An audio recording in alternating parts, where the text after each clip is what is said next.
जय हिंद दोस्तों, आप सभी का बहुत बहुत स्वागत है हमारे चैनल इम्पोर्टेंट हिंदी न्यूज पर। और आज की खबर है, चीन के अतिक्रमण को लेकर भारत ने भूटान को किया संवेदनशील, पूर्वी लद्दाख में लाइन पकड़ी।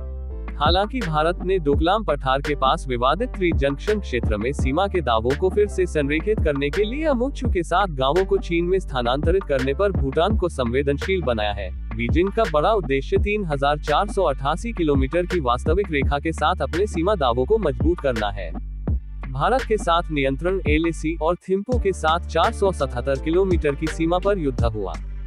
बीजिंग पर नजर रखने वालों के अनुसार एलएसी के पास और भूटान के साथ विवादित क्षेत्र में मॉडल गांव बनाने की रणनीति और फिर आबादी को स्थानांतरित करना और पूर्व सैनिकों का पुनर्वास करना राष्ट्रपति शी जिनपिंग की तिब्बत में हान चीनी शासन को आगे बढ़ाने के लिए एक अभेद्य किले बनाने की योजना का हिस्सा है और स्वायत्त क्षेत्र में तिब्बती बौद्ध धर्म के सिनेसाइजेशन द्वारा अलगाववाद को समाप्त करने के लिए सुन्नी बहुल शिंजियांग प्रांत में भी यही अभ्यास जारी है और इस्लामी नेतृत्व दूसरी तरफ देख रहा है। भूटान के साथ विवादित क्षेत्र में अमुच्छू के साथ कारो और बगीचे के साथ एक चीनी यूटोपियन गांव की हाल की उपग्रह इमेजरी और एलएसी के साथ सीमावर्ती गांवों का उछाल, विशेष रूप से मध्य और पूर्वी क्षेत्र में चीनी कम्युनिस्ट पार्टी के किले तिब्बत अभ्यास का हिस्सा है। जबकि भारत अपनी उत्तरी सीमाओं और भूटान के साथ सीमा पर चीनी योजना की निगरानी कर रहा है। यह चीनी सेना द्वारा अपने किसी भी भूमि दावे को छोड़े बिना मई 2020 के उल्लंघन के समाधान पर पीएलए के साथ कठिन बातचीत में शामिल है। भले ही पूर्वी लद्दाख के खुगर नाला क्षेत्र में गश्ती बिंदु 15 से पीएलए को हटाने के इच्छुक पीएलए के बारे में खबरें थी, तथ्य यह है कि 17 जुलाई को हुई पिछली वरिष्ठ सैन्य कमांडरों की बैठक में दोनों पक्षों से अप्रैल 2020 की यथास्थिति को बहाल करने के लिए दृढ़ बातचीत देखी गई थी। पूर्वी लद्दाख में 1597 किलोमीटर लैग के साथ। हालांकि पूर्वी लद्दाख में विघटन और तनाव बीजिंग के लिए प्राथमिकता नहीं है। नरेंद्र मोदी सरकार स्पष्ट है कि द्विपक्षीय संबंधों का सामान्यीकरण केवल पूर्वी लद्दाख एलएसी के प्रस्ताव का पालन करेगा और भारतीय सेना को अपनी 65 सीमा पर सामान्य सीमा पर गश्त की अनुमति है। मानचित्र पर परिभाषित बिंदु।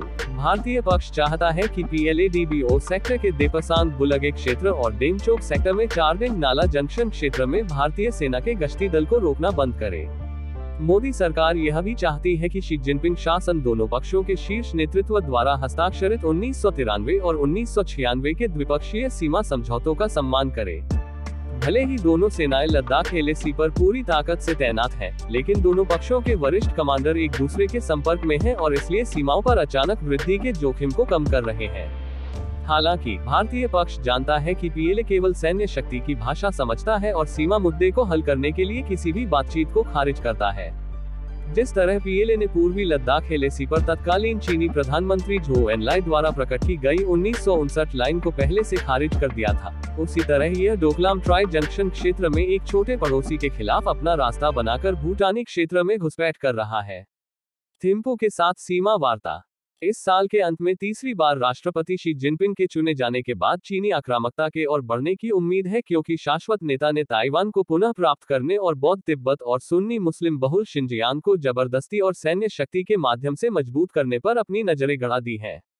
इस वीडियो को देखने के लिए धन्यवाद।